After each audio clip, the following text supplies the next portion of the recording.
Hey white belts, I want to talk about what you need to know in order to get a black stripe on your belt.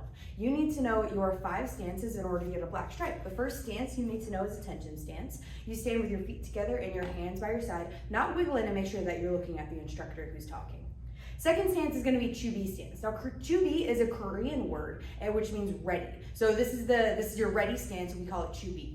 You're gonna start with your feet as wide as your shoulders. Take your hands or your fingers in, thumbs on the outside, and put your fists right in front of your belt. This is chubi stance. The third stance you need to know is gonna be your power stance. You're gonna start with your feet as wide as your shoulders, just like chubi stance. You're gonna take one leg and take 3 baby steps forward.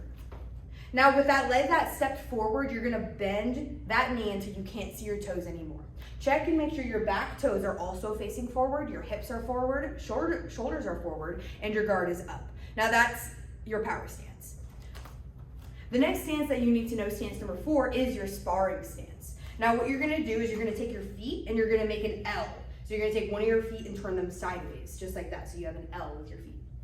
The foot that's facing forward is gonna take 2 baby steps forward this time, and you're gonna take your back knee and bend it. Guard is gonna go up, and you know that you're in a great sparring stance if you can lift your front leg without moving your head too much. If your head has to move too far back, that's how you know that your weight isn't distributed properly. Your weight should be back so you can lift that front leg easily.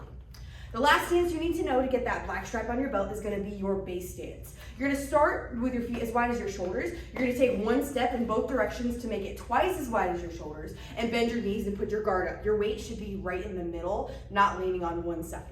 So those are your 5 stances that you need to know in order to get a black stripe on your belt.